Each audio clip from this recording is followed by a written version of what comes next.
بسم اللہ الرحمن الرحیم۔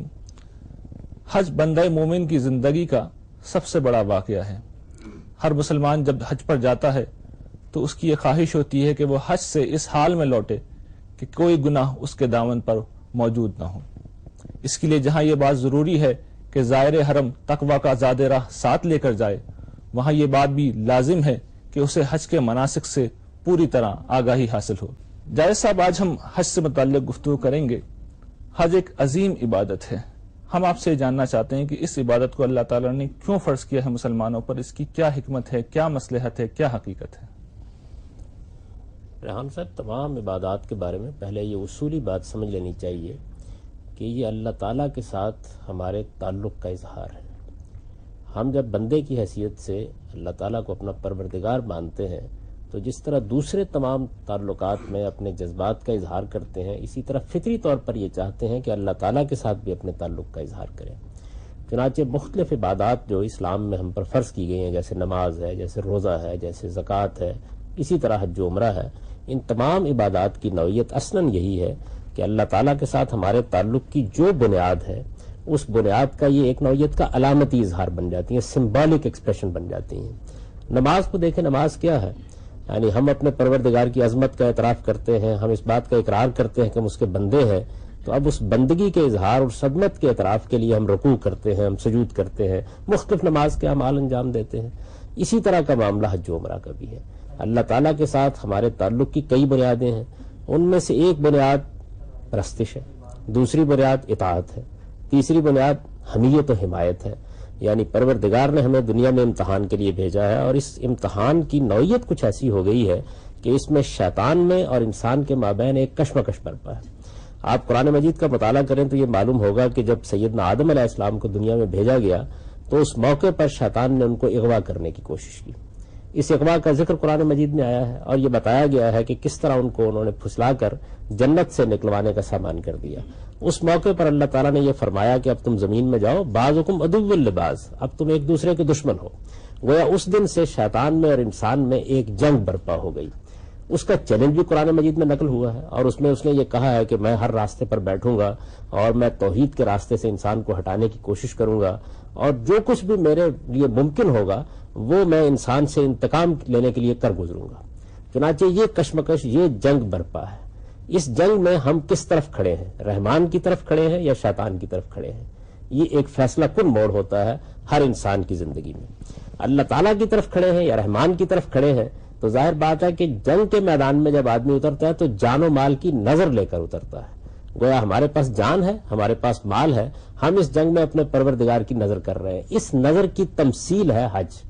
یہی وجہ ہے کہ اس میں آپ اگر پورے کے پورے حج کا جائزہ لیں تو یہ حقیقت بالکل واضح ہو جاتی ہے کہ گویا بندہ میدان جہاد میں اتر رہا ہے، اور وہ شیطان کے خلاف اس جنگ میں اتر کر آخر شیطان پر سنگباری کر کے اس سارے عمل کو پایہ تکمیل تک پہنچا دیتا ہے۔ یہ اس کی حکمت ہے۔ گویا ایک طرف جان و مال کی نظر ہے، دوسری طرف وہ نظر کس مقصد کے لیے پیش کی گئی ہے؟ شیطان کے خلاف۔ نظر کی ذرا سی وضاحت کرنا، نظر سے کیا مراد ہے؟ یعنی آپ اپنے آپ کو کسی بزرگ و برتر ہستی کے لیے وقف کر دیتے ہیں، اس کے حوالے کر دیتے ہیں۔ اسلام کی حقیقت یہی ہے۔ اسلام کا جو لفظ ہمارے لیے اختیار کیا گیا ہے، جس کی بنیاد پر ہم مسلمان کہلاتے ہیں، اس کے معنی یہ ہے کہ اپنے آپ کو پروردگار کے سپرد کر دینا۔ یہ اسی کا بیان ہے۔ اس کو کتنے خوبصورت الفاظ میں قرآن مجید نے بیان کیا کہ ان صلاتی و نسکی و محیایا و مماتی للہ رب العالمین۔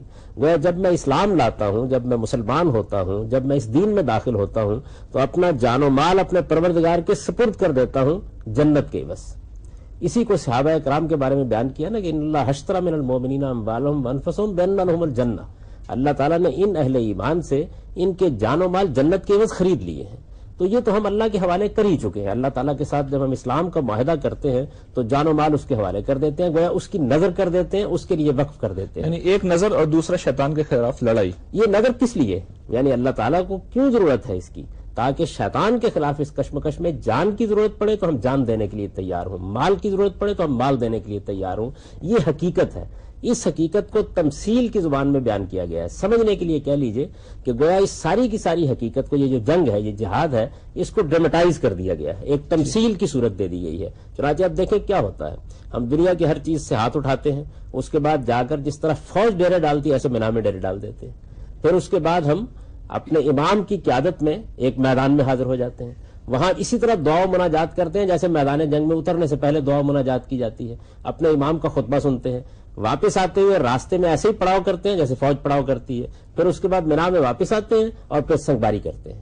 گویا شیطان کے خلاف ہماری جنگ بالکل اپنے منتہا پر پہنچ جاتی ہے، پھر قربانی کرتے ہیں، گویا جان و مال کی نظر کی تمثیل کے طور پر ایک اللہ تعالیٰ کے حضور میں ہدیہ پیش کر دیتے ہیں، پھر اس کے بعد معبد میں واپس آتے ہیں اور وہاں آ کے پھیرے لگاتے ہیں، جو قدیم روایت اس بات کی رہی ہے کہ جب قربانی کی جاتی ہے تو اس کو پھیرے دیے جاتے تھے۔ تو اس کی جب آگے تفصیلات ہوں گی تو میں ایک ایک چیز کو الگ سے واضح کروں گا، لیکن بنیادی طور پر یہ سمجھ لیجئے کہ یہ جان و مال کو شیطان کے خلاف جنگ میں خدا کی نظر کر دینے اور اس جنگ میں پوری قوت سے کود پڑنے کی تمثیل ہے۔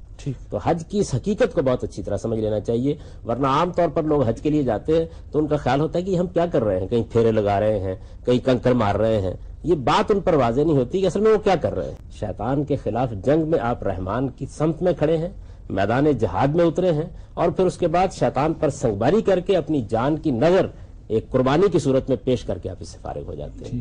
تو اس حقیقت کو ایک تمثیل کی صورت دے دی گئی ہے تاکہ یہ ہمیشہ آپ کو یاد رہے۔ اصل میں یہ جو تمثیل کا طریقہ ہے، علامتی اظہار کا طریقہ ہے، یہ کیوں اختیار کیا جاتا ہے؟ یہ اس لیے اختیار کیا جاتا ہے کہ اس کی یاد کو قائم رکھا جا سکے۔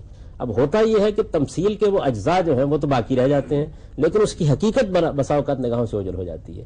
تو یہ حقیقت ہر حاجی کو ذہن نشین کرنی چاہیے کہ وہ اصل میں کس لیے جا رہا ہے، محض چند مناسک نہیں ہے جن کو ادا کرنے کے لیے جا رہا ہے۔ جب آپ رکوع و سجود کرتے ہیں نماز میں تو یہ محض رکوع و سجود کی ایک حرکت نہیں ہے جو آپ کر رہے ہوتے ہیں، بلکہ یہ خدا کی بندگی کا اعتراف ہے، اس کی عظمت کا اعتراف ہے۔ آپ جب اپنے وجود کو جھکا دیتے ہیں تو اصل میں یہ آپ کے دل کے جھکنے کی تعبیر ہے۔ بالکل اسی طریقے سے جب آپ حج کے لیے جا رہے ہیں تو آپ احرام باندھ رہے ہیں تو سمجھ لیجئے کہ آپ نے کیا اقدام کیا ہے، آپ اس جنگ کے میدان میں اتر رہے ہیں جو اصل میں دنیا کی زندگی میں ہونی ہے۔ یہ تو اس کی تمثیل ہے تاکہ آپ کے ذہن میں اس کی یاد تازہ ہو جائے، آپ اس کی صحیح حقیقت سے واقف ہو جائیں، آپ یہ سمجھ رہے ہیں کہ آپ کا خدا کے ساتھ تعلق کیا ہے، آپ کو معلوم ہو جائے کہ شیطان کے وسوسوں کے مقابلے میں آپ نے کیا رویہ اختیار کرنا ہے، اس کے اغوا کا شکار ہونا ہے، وہ جدھر لے جانا چاہتا ہے ادھر جانا ہے، یا باقی زندگی میں اسی طرح جب وہ آپ کو اغوا کرنے کی کوشش کرے، جب اپنے پیچھے لگانے کی کوشش کرے تو آپ کو اس پر لعنت کرنے کی ساری زندگی شیطان کے خلاف کیا کرنا ہے، لڑنا ہے۔ اصل میں تو لڑائی آپ کو اس میدان میں لڑنی ہے۔ تو اس لڑائی کی یاد کو آپ کے ذہن میں تازہ کرنے کے لیے وہاں اس کو تمثیل کے انداز میں بیان کر دیا جاتا ہے۔ جو اقبال نے کہا یہ گھڑی محشر کی ہے تو عرصہ محشر میں ہے۔ حج و عمرہ کی عبادات کو سب سیدنا ابراہیم علیہ السلام سے کیا نسبت حاصل ہے؟ ہم چاہیں گے کہ آپ ذرا اس کی تاریخ پر، اس کے آغاز پر روشنی ڈالیں۔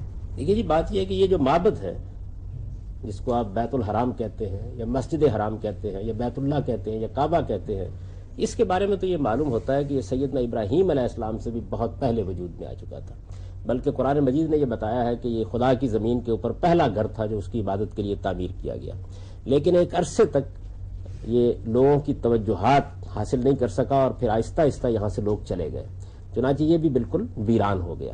اور پھر سیدنا ابراہیم علیہ السلام کو اللہ تعالیٰ نے یہ حکم دیا کہ اس کو دوبارہ آباد کیا جائے، چنانچہ وہ اس بستی میں تشریف لائے اور اس موقع پر انہوں نے دیکھا کہ اس کا ایک ہی پرانا پتھر رہ گیا ہوا ہے، باقی تمام پتھر جہاں جب لوگ گئے ہیں تو اپنے ساتھ تبرک کے طور پر لے جاتے گئے اور اس طرح گھر برباد ہو گیا ہوا تھا۔